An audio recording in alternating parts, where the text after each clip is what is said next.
And so I started Newsberg in 23. And when I had moved here, I was looking for a lot of context for the stories that I was writing because my audience was a lot of other people who had moved here recently as well and just wanted to understand more. I couldn't just say what happened at City Council.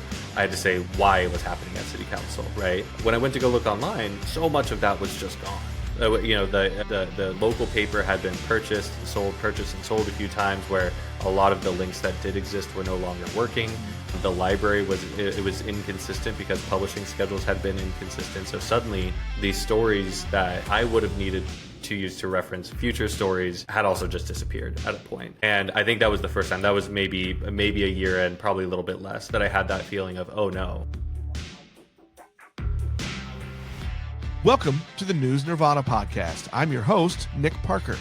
The News Nirvana Podcast features conversations with media professionals from across the country, highlighting our ever-evolving business models and showcasing the strong and effective journalism produced each and every day. This podcast is made possible to you by the generosity of Blocks Digital. Blocks Digital empowers content producers to connect with their worldwide audiences at scale and continuously transform to achieve their business goals. Contact Blocks Digital today to learn more about how they can help you thrive. Connect with them at blocksdigital.com. Hello and welcome back to the News Nirvana Podcast. I am your host, Nick Parker. With me today, Karen Hansen, the lead research developer at Portico, and Brandon Anderson, editor at Newsberg out of Newberg, Oregon. I want to say Ohio for some reason. I don't know why. Just the O threw me off a little bit. Brandon, Karen, welcome. Thank you. Yeah, thanks so much for having us. So I will admit right off the bat, this is a selfish episode. As I've said before on the show, I run a small suburban newspaper, digital only. It'll reach the 10-year anniversary in February of next year. But I have been looking at how do I archive? What happens to these newfangled digital papers that we have if we go away? If something happens, as an old newspaper guy, I remember doing the bound volumes and having those. And those are, in my community, I'm the only paper left, but there are the bound volumes of an older paper at the museum. But how do I make sure that what we're doing now lasts forever? I really I always go back to the cliche, right? The first draft of history. And I like to take that personally. I really like that. I'm proud of that. That's what community newspapers do. But if we don't make sure we stay around, are we really that first draft, right? So that's really the topic of today, is talking about archiving for digital papers, or digital first papers, I guess, and other news organizations. And so that's why I kind of wanted to bring you guys on. Karen, I got connected with you through the University of Missouri system. This is exactly what you and your company Portico do. And Brandon, you are doing it with Portico. So welcome, guys. Thank you so much. Well, I'm going to start, Karen, with you, and talk a little bit about what this program is doing and how you guys are working with news organizations to make sure that the archive happens. Sure. Would it help to talk a little bit about my organization first and where we started and how we got here? Or Sure, yeah. Okay. Yeah. So what is Portico? Sure. Okay. So Portico is a service of a nonprofit called Ithaca. Ithaca has a mission to help improve access to knowledge and education around the world, and it has a series of services that do that. But you can't do that if you don't preserve the knowledge in the first place, right? So it has a service called JSTOR, which sometimes people have heard of, and then my service that I work for is called Portico, and that's the digital archive. And so we focus on archiving digital things. And so we actually started early 2000s. JSTOR started first when things were transitioning from paper to digital, and people were just, scanning old journals and putting them online, and it was growing very rapidly. And a lot of publications started to make the transition to digital at that point. And it was realized that all of these libraries were paying for digital subscriptions, and they no longer were getting physical things that they could put on the shelf and maintain and decide when it came off the shelf. And you could put it there and it'll be fine in 100 years, provided the conditions were well kept. However, now with digital subscriptions, they were paying a lot of money for these things that something could happen, that the organization could go out of business, there could be a data issue, and it could disappear. And all of a sudden, all of that investment that they'd put into it would be gone. gone overnight, basically, and they would have nothing on the shelf. And so it was realized we need something in the middle there that can work and be trusted by the publishers to give us their content, and then we would keep that in what we call a dark archive, so people can't access it right away while there's still a public copy or a copy that people can access. Then if something happens to that organization, then this kicks in where now the libraries can come to us instead of the publisher to access that content. So we're actually funded by both. The publishers pay based on their sort of size and income, and so do the libraries, and it's a sort of participation arrangement. And so that's where we started. Sorry, I just wanted to jump in a little bit. Like, what is the reasoning? Is it more of just a logistics and data issue of you do the dark archive and you wait, like it's not accessible until the worst happens? Is that just it's a safety valve only, or I guess it kind of we're not here. The logic behind it. Sure. So first of all, a lot of the content that we have in there is paid content, subscription content. People are paying for access to it, so we don't want to be giving access to something that people are making money from content that they own. But we do have open content as well.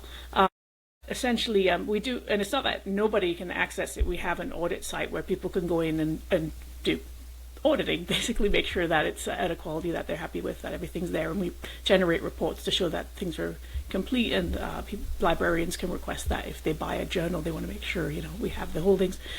So it's not entirely inaccessible, but yeah, it's because of that. We're not here to compete with your platform. We don't want to put yet another copy out there. We work with a lot of publishers, and we respect their ownership of that. So that's why the model. Also, just logistically, we do a bit of work to make it available for access, and so if we did that up front for everything, it would be quite expensive, because we're doing it just in case, and then the platform changes. So we do some work up front to make it easier, so you can go in and actually look at it and see what's there. But then when we actually make it available later, we do a bit more work to sort of make sure everything's there and it's a little tidier. So that makes a lot more sense. I guess I didn't think about it being such a separate platform that you have to keep it separate. Yeah, so if there is a paywall, you're not breaching that. Right, exactly. Yeah. But what you see also, in the audit is very similar to what you see in the access. But yeah. And also, when you mentioned changing platforms, I thought about it. Yes, in 10 years, I'm probably Blocks is the third platform I've used. Right, and you probably find each migration there's a little bit of loss there, right? Yes. Because the new platform doesn't support something, or you miss something, and so to be clear, that's true of us as well to a degree. There's a little bit of loss there. There's going to be things that we can't get in there, but we're going to do our best, and we're going to do our quality checks, and you have access to going forward to audit that. So. Yeah, and that's one of the reasons it's been important for me to research and find out, is because over those changes, there is a chunk of my archive that's missing. Yeah. So we see this. Yeah, we've worked with WordPress sites that have been, it's clear that they've gone through different platforms, different versions. We literally have some where the first couple of years just are a picture and no article, the words are lost.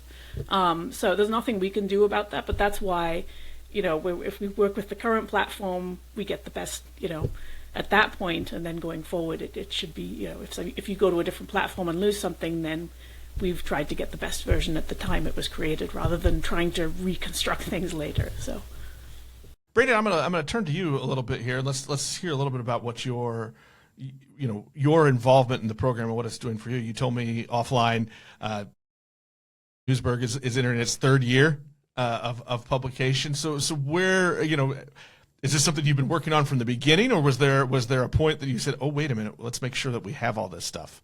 Yeah, no, it's a great call out, because it is the latter. I was about a year and a half in when I met Karen in Portico, which I heard about through a conference, and it had become increasingly clear that what I was doing with Newsberg had the potential to just go away, right? And that was a big fear. It's a lot of time and effort and community support that we're building in here. A lot of our collective history that we're writing with these stories. And if something were to happen where my site crashed or a server caught fire across the country or something, and all of that hard work was just gone because I didn't take lengths to make sure that it was preserved in some way, it absolutely put the flag up and I said, okay, I need to get in touch with them immediately, if nothing else, so that I know that this work is actually going to be imprinted and, you know, a resource for the town going forward, which is the whole intention of why we're doing this, so that we can make better, stronger, more informed decisions in the future as a community, right?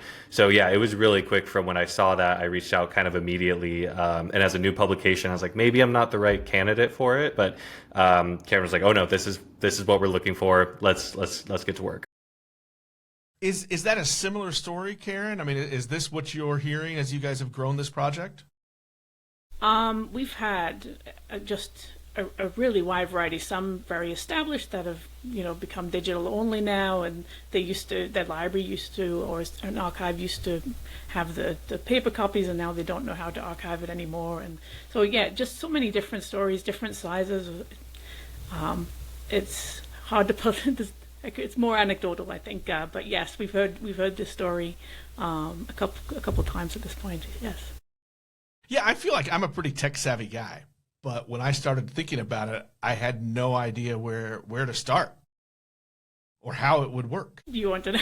Well, yeah, I mean, you know, I guess just what is the process like, without getting too you know, too much in the weeds, but I mean, what is that process like? Sure. And first, really important to say, I don't claim to be the only option here. I mean, archives, why not? As a whole, we're all trying to figure this out. The technology keeps changing. It's changed again. You said that everybody mentions AI, but AI is going to change things again, because websites are just getting slammed by bots, basically. But a lot of archives will try and visit the page and scrape the content, all of the ads, all of the pop-ups, all of the things like that.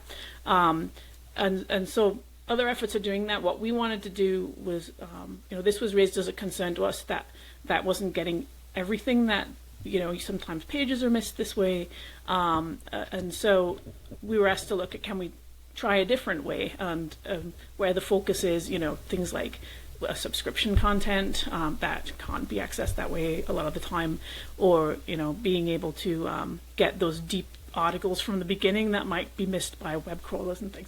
So so our method actually, historically, we've always looked at the platform level and tried to look at patterns we could use with a focus on getting core content, so the article text, the images, the layout, things like that. And the idea being, if we focus too hard on the hard problem, you know, if we look at the really difficult problems, like, you know, bells and whistles and widgets and things, we're not going to get to what maybe we can address, which is, let's get the writing, let's get the images in there first. So we look at the platform level. So we started off with blocks, actually, and we had a connection through University of Missouri. Missouri had written this great report called The State of Digital News Preservation. We connected with them, and their newspaper, Columbia Missourian, is actually on blocks, and so they were able to connect us both to Columbia Missourian and blocks agreed to do this experiment with us. And what they actually did was give us an entire export of an XML version of the articles. So it's a little bit pared down. It removes things like, we're not going to get a YouTube video because it's on YouTube, but we'll get a link to it. If you've got, you know, fancy things, interactives and things, that's not going to necessarily come in unless there's a file there. So yeah, they basically give us this full export. We bring that in, and then we basically put a template over it that makes it presentable so you can view it. The template shows you what's in that raw data, basically. For WordPress, we decided to do a very similar thing. Again, we looked at, you know, what interfaces could we use, and not just repeat what everybody else is doing with the web scraping, because I don't know, a lot of newspapers you visit, you've got, you know, so many ads and things popping up, and it's kind of, maybe we don't need all that. Maybe let's focus on the raw content. So we took a look at the APIs, which is, in computer speak, it's a way of, you know, computers being able to talk to other computers. And so we were able to use that and actually be able to get a whole list of the articles in their raw format, along with a lot of descriptive information. The format, if you've come across RSS, it looks a little bit like that, but it has a lot more detail than RSS, and we can actually get like different versions of the images and all kinds of things, lots of information connected. So we use this pathway that pretty much all WordPress sites have this pathway where we can access it. Sometimes people will block it, and then because we actually work with the publishers or the content producers, we can ask them to unblock it and work with us and create accounts and things. But yes, that's how we do it. That's our focus, is that raw form. We want to try and sort of perfect that, finesse that process, and then see if we can keep adding platforms through that sort of route of let's get the text and the images and worry about the bigger problems later. You mentioned video and YouTube links and things like that, and that I think that is a question, because so much that we do digitally is based Absolutely. on links or pulling in from other places, other sites, other things, right? How hard does that make archiving? The CMS I use, right? Like, you always have the option. Do you want to upload your video, or do you just want to do a link to YouTube? And honestly, I've always said I'm going to link to YouTube, because YouTube is king when it comes to video on the internet, right? Like, that's Absolutely. where they get out, and that's how I get engagement. But is that actually making it harder to archive the content that I make for my community? It is, and the archive community has ways to get those things, but that's sort of it becomes more specialized then. So if you there's tools that can do that, but they're constantly having to maintain those tools, because the sort of platform will sometimes push back and say, actually, we don't necessarily want everybody to be able to harvest this, and then they'll block something, and then all of a sudden everything breaks. So that's what I'm trying to kind of circumvent, is I don't want to get hung up on trying to maintain tools for Facebook plugins and YouTube plugins, and because that's an incredibly difficult challenge. Just think about interacting with Facebook. You're scrolling, things are loading continuously, it's just an incredibly complicated system, and to try and copy that archivally, it's incredible. It's a full-time job, but our community is working really hard on that. That's not my expertise. I work with Portico, and we have this historically, we have this way of sort of focusing in on those core elements, and then thinking about how we can enhance that over time. So, will we ever get YouTube videos? Yeah, possibly. It's just, let's do, I could spend a whole year on that. Why not? Like, let's do this, let's get the text and images, and then think about YouTube and all of those other pieces. Right. I guess it just kind of it clicked with me, just because I think that's a conversation that probably needs to be had at every organization. Sure. Because more and more what we do is audio and video content. Right. Is multimedia content. 80-90% of my content is multimedia. And I would say, like, don't assume anything outside of your platform is going to survive that thing could break tomorrow, and then what does your content look like? Right. If you're worried about the archive of your content, keep that video, put it in, put it somewhere. Maybe you can transfer it to an archive at some point. Be a digital hoarder like me. Yeah, I'm all for that. If you can see on my shelf, I have disk drives back there sitting. Yeah, But, I was actually archiving before we logged on for this recording. I was moving from one drive to another so that I could file away my 2025. Yeah, I encourage people. So, like, if you're using, some interactive thing, get the screen, get the still image as well, like something that can be there instead if the fancy thing goes away. So, but and again, like I say, the other people in the community, they could take a snapshot of your webpage and have those interactive elements. That's their expertise. I'm trying to do something different in case sites start blocking that kind of access, and so we're really trying to do something complementary to what everybody else is doing. So, are you having these discussions at your organization too, Brandon? Yeah, I think so. It's just generally making sure that we do have some of the interactive elements, of course, and as most news outlets do, and there are pieces of it that live on social media, that's not an archiving system, right? You can't trust what's going to happen or how long it'll stay there. And so there are pieces where we're trying to pull onto physical hard drives in some cases, just to say we have a backup. We do try to publish these things on our own site as well, just to make sure that the work that we're putting in doesn't randomly disappear. It's something that's so different than, like you were saying, used to be, you'd get the paper, you put it in the binder, it would live there forever or until it got water damage, and then you'd try to source another one, right? So this is it's a unique conversation that we need to be thinking about as new publishers of, okay, we are doing a lot of work, and this is all reporting, writing, whether it be words, video, photo, whatever, or audio. And how are we hoping to preserve that? And what the role that I'm taking as a new publisher is back up everywhere at any possible. There's the cloud, there's a physical hard drive I keep with me, there's the one I keep at the office, there's Portico. So we just want to make sure that the words and stories and data that we're bringing in are going to live somewhere in perpetuity or as close to that as we can get. The News Nirvana podcast is made possible by the generosity of Blocks Digital. Blocks Digital empowers content producers to connect with their worldwide audiences at scale and continuously transform to achieve their business goals. Contact Blocks Digital today to learn more about how they can help you thrive. Connect with them at blocksdigital.com. Was there a moment that really became prevalent to you? I know you said you were at a conference and you heard about it.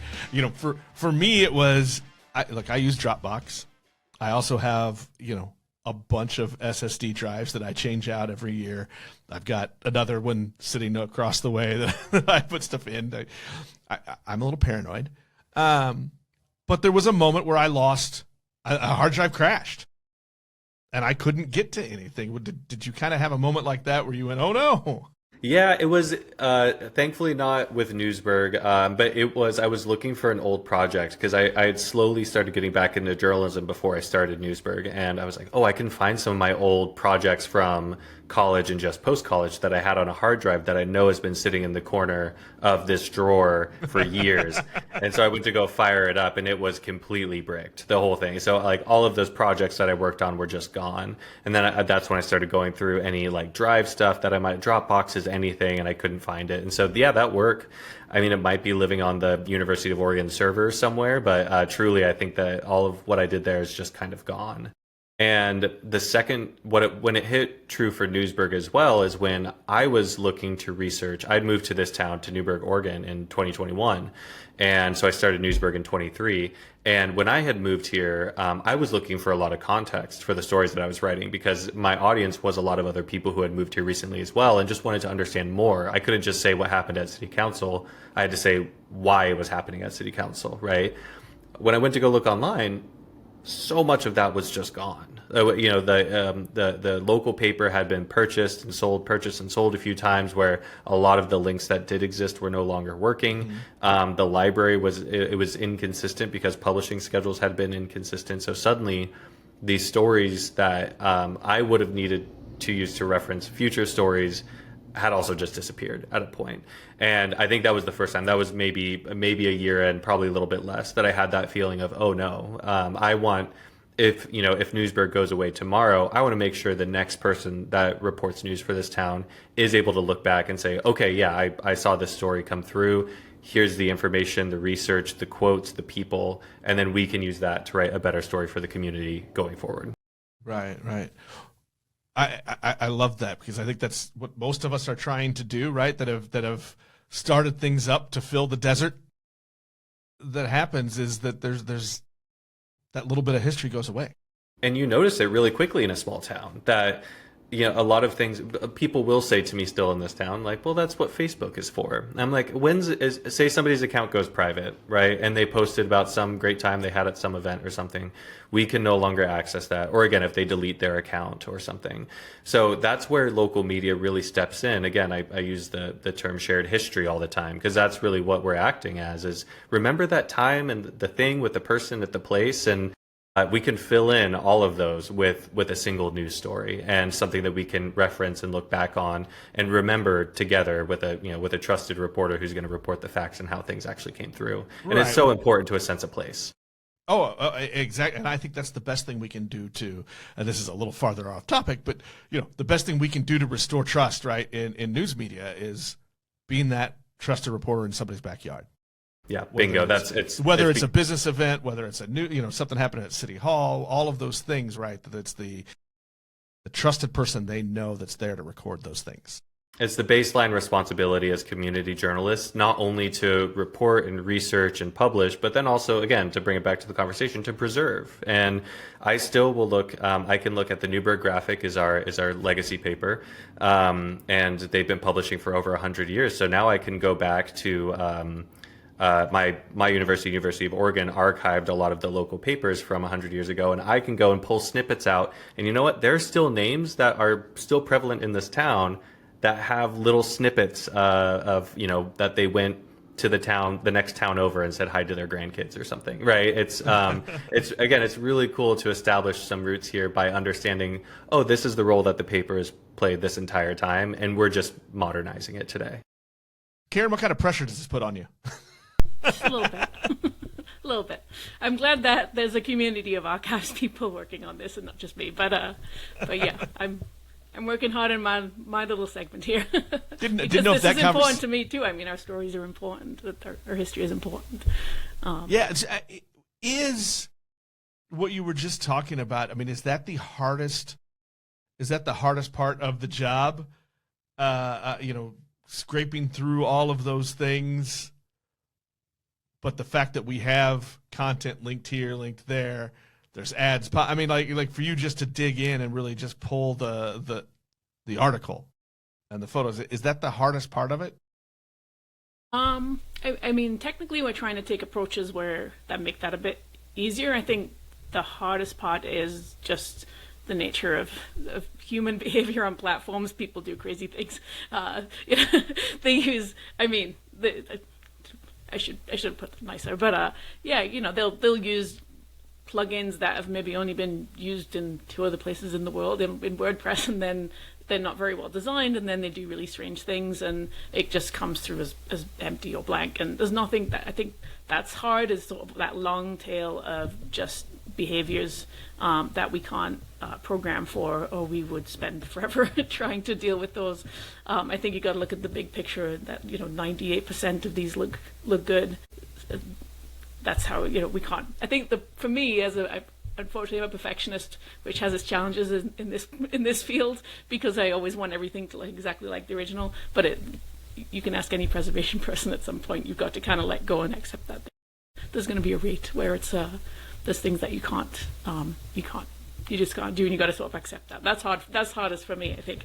But yeah, it's And I want to hop in because I don't think Karen's doing this justice. What I see from the publisher side is very impressive. It doesn't look like it would look on the CMS, right? I use WordPress.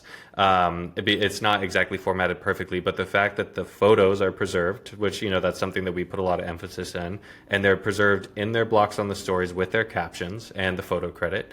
The paragraph breaks are preserved when there's a link that's noted. So for us, a lot of times we're referencing, let's say, a statute or something. It's good to know, like, this is where this lives on the city. And it's, from what I'm able to access from the publisher side when I do my audits to make sure things are coming over, it comes through incredibly clean, where I fully expected it to be closer to a text document or something, where those come through jumbled and they've got HTML embedded in there. It's like, no, this is a readable, understandable format, where if I do hit that point where this becomes more accessible to the library and to the public, I feel confident knowing that it's indexed, it's easily searchable. There's all of the things I put in there to make these stories easy to find continue on after this. So I think Karen is obviously going to be looking a lot more on the details with these things. But from my side, this is something that I could not do, and I don't know if I could find another way to do it. Not to sing too high praises here, but I am a big fan of this for sure.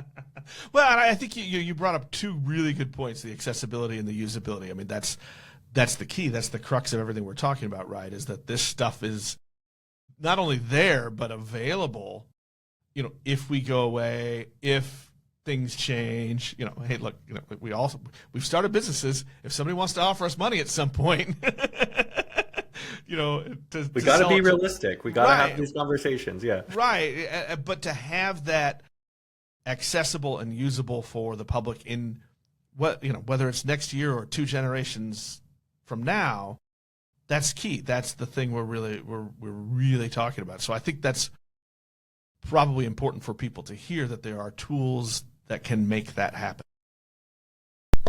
Yeah, that's something, that's our job to think about. But something you mentioned earlier about, the opening of a hard drive from the 90s, it's not only can you access it, it's can you use it. I mean, there's so many technologies now. The software is really hard to get a hold of anymore. There's things that we used in the 90s that we don't use anymore. And WordPerfect, all this older stuff. WordPerfect. Not Word. I haven't had a WordPerfect shout out in a long time. Is it WordPerfect? Yeah, I know there's one. That's the one that's not. Yeah. So those older word processing packages that people just don't use anymore. What will they look like when you open up? So we think not just about replicating and making sure there's redundancy there, but also having the content in a form that through time, no matter what our screens look like, our platforms look like, can people use it? Can they still see something that represents what it was? And maybe it doesn't look exactly like the original, but it's delivering the message, and that's what we think about in our service.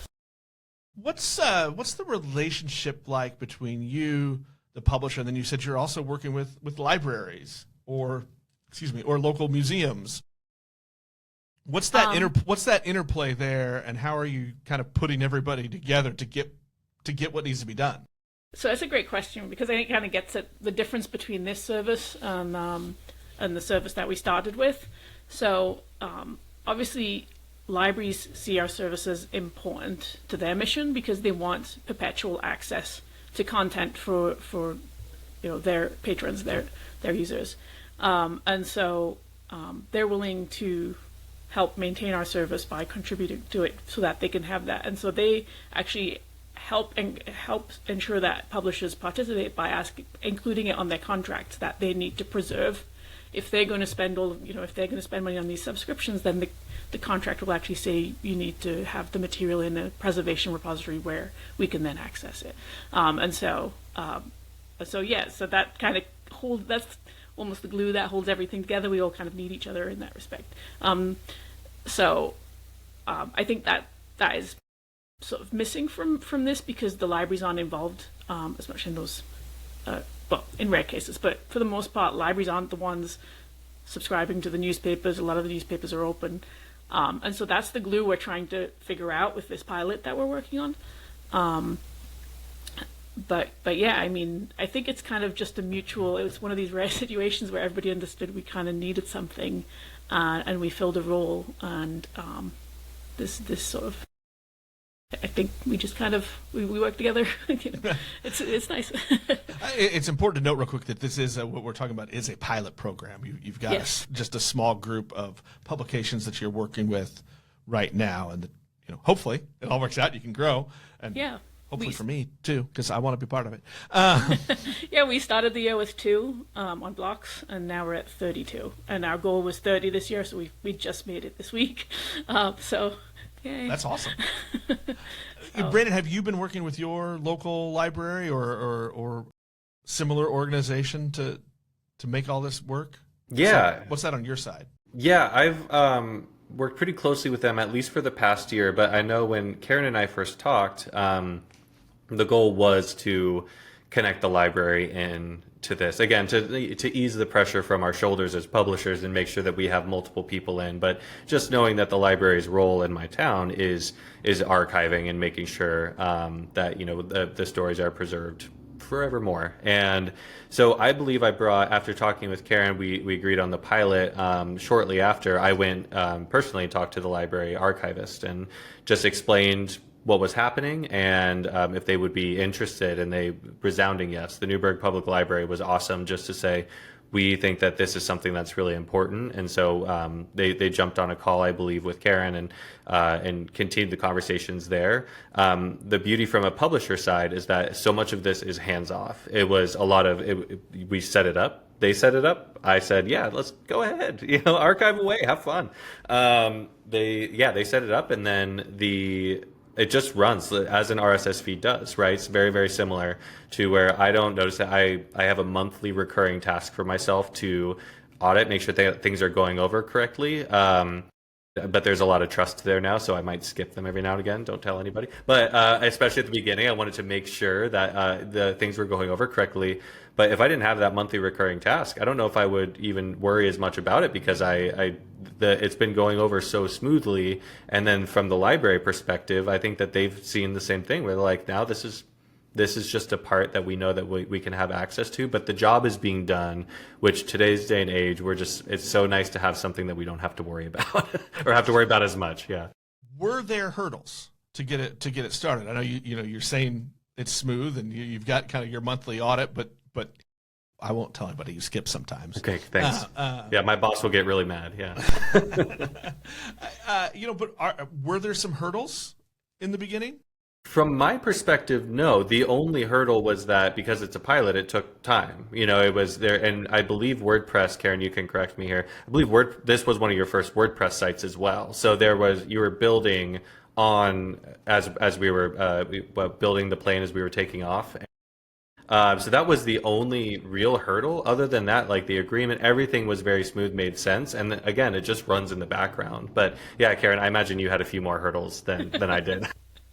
Hopefully it was like the swan on the surface of the lake with the paddles. But that's correct. We actually, part of the reason yours took a little bit longer as well, we started off with focusing on Newspack. Because we wanted something that had a predictable set of plugins, so we were working with Newspack, and actually more recently we've looked at IndieGraph. But yours was one of the first that wasn't either of those things, so we were a little worried that we wouldn't be able to replicate it. And actually, I think because your site being newer, it seems the older sites are the ones where we've had the real challenges, where things just every phase of, you can tell when the transitions happened, and every phase of the data has got some cleanup to do. But yours was incredibly smooth by comparison for being not Newspack, so I was happy about that. But yes, it's been challenging. Of course, any pilot project, that's the purpose of it, and why at this point we're doing it at no cost for our pilot participants. And then after the pilot, we've promised the stuff can stay in the archive. So, but yeah, we've got to figure out the challenges, and we're working through them. I think like I say, the biggest challenge has been that sort of human uncertainty of what they've done in their data, and then how things look different. But and then those migrations where something's lost in each phase, and you've got to figure out, has my process broken down, or is there something missing from the original, and then that's manual. So those kinds of things will evolve over time, and actually the ones we're getting now, we're able to get in a matter of a couple of months instead of I think you waited about 8 or 9 months. Sounds is it right around? I think it ended up being 8 or 9 months for sure. But I remember the relief of being it kind of slipped off my plate, and then you're like, hey, it's going live. I'm like, oh great! It was a lovely surprise. Good. I can see how that's a huge kind of relief of just one thing to know. Okay, that's being taken care of. Now I can focus on keeping that pipeline going. Yeah, exactly. And it's, again, as the modern publisher now, it's not that you have one job to do. It's that, I am doing all the way from research all the way up to publishing and distribution and marketing and everything. So it's again, if it's one more thing off my plate, that means that I can focus on getting the stories out and continue doing the work so that these things can happen in the background. And that to me is, that's worth a lot. Just getting a little bit of that time and mental space back, most importantly. Yeah, because most of us who went through journalism classes and schools and college, we weren't taught the business side. No, it was a lot of get out there and get the scoop, kid. And so the game, it's a little bit of a different game now, but it's a lot of fun, but it's a little different. It is. And I'm going to apologize for myself and for probably everybody else. Karen, I'm that guy that if I were using WordPress still or whatever, and I saw a shiny new widget or, plugin, I'd use it. And honestly, I'm not against it. Use it, but it's fun. I think that what I'd love to promote, like part of my research, is to encourage people just to be conscious when they do that it might go away. And what would you like to be left there instead? Facebook. When you have a embedded little Facebook post or something, take a screenshot as well. You know what I mean? So I think use your system in an archive conscious way where. If that platform goes away, all of that stuff's still intact. You can link to the original thing, but take a screenshot, take some record it in a way that if it's gone, you've still got some evidence of to support the story. I love that phrase, archive conscious. I think that's important one to say. I hadn't thought of it that way, but it's so ingrained in us when we think of print that, yeah, paper's going to stay, as long as it doesn't degrade or, your warehouse get flooded, which we've all seen that. Yeah. But it was just kind of already ingrained in us that it would be there. A printed piece of paper. And I mean, I've inherited my grandfather's old newspaper collection. I've got stuff back to the 1800s. That stuff's still there. It's cool. But are we thinking that same way now as we produce it digital? And I just like that phrase, archive conscious. Think about it. And to say that the paper challenges are not necessarily a 100% solved problem either. There's a whole it is field not. of archiving that. But I think, we constantly have to adjust. Yeah. To whatever the new mediums are, and I think sometimes we only go part way because we get excited. I mean, look, new stuff is fun, right? And I think in preservation, we have to try and guess the future, right? We don't know if any of these methods are going to work, so I openly encourage people, if you have other opportunities to use archive, if there's other archives you can put it in, they use a different method, that's a good thing. We're not, competing, we're collaborating, we're all trying to, achieve the same mission, which is that in 100 years' time, people are able to use this stuff in 10 years' time, in 20 years' time, and understand this time. So. Brandon, if anybody wants to know what you went through, do you have some? What are your thoughts on advice for as they think or they tackle projects like this? Things to think about. Yeah, I mean, I come from an SEO background, so my I had a gap between my journalism careers, and that gap was filled with marketing and sales and marketing. So, yeah, thank you. A few people understand, the trials. But so I focused, given that I had experience with words, I focused on SEO and SEO optimization. And I think one of the most important things that I did then that I think is paying spades now is really focus on my categories and tags, just like very, very clean, back end of the site to make it a lot easier to search. It's, there's a common practice in some publications that if you just tag all of the trending topics in the world on that day on that story, you might rank a little bit higher. You might be seen by a different audience. But to me, that it muddies the waters so much that it's going to make it really difficult to actually search through. So really practice, clean categorization practices with your categories, your tags, any other sub-organization that you have. As well as including things like alt text in your photos and all those things that you're like, what's that even for? It's for this. And I'm horrible at alt text. I could not. Yes, sometimes I just take the caption and drop it in there, but it's like that's indexable material, right? That you can use in search queries. So I really encourage people to.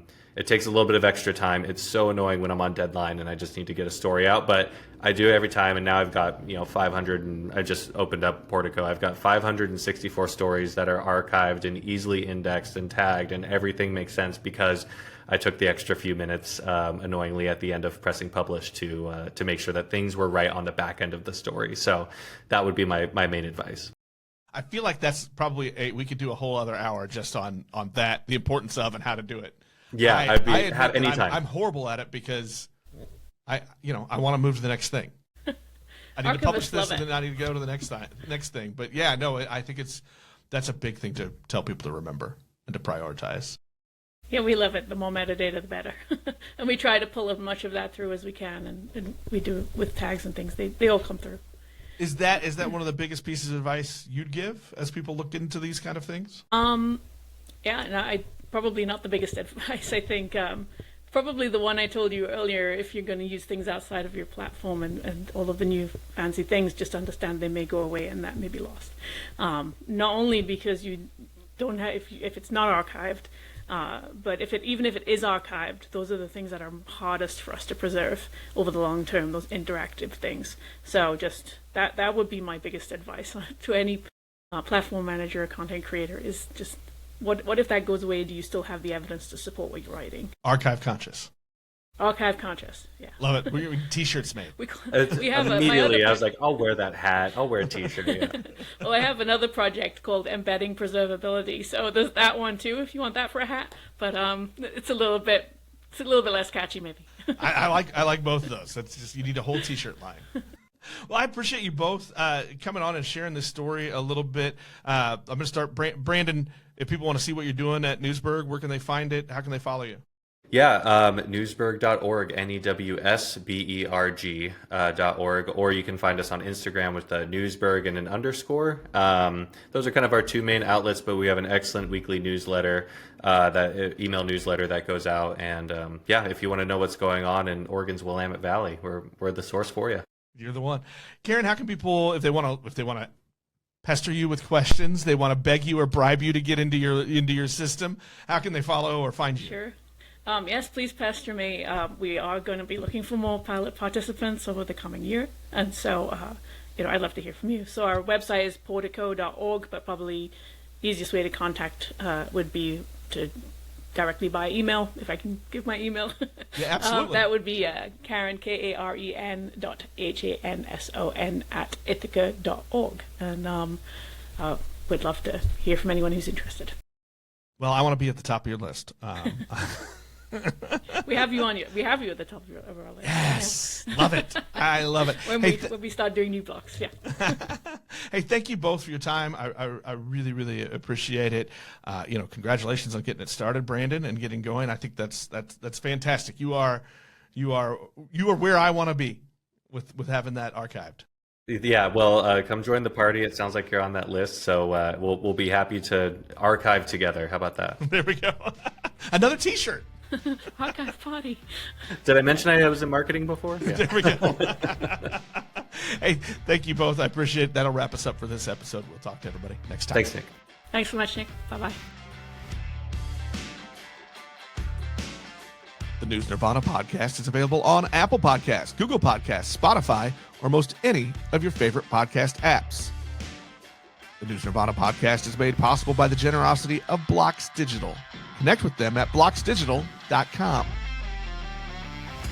The News Nirvana podcast is produced by Fredcasts. Think, speak, act,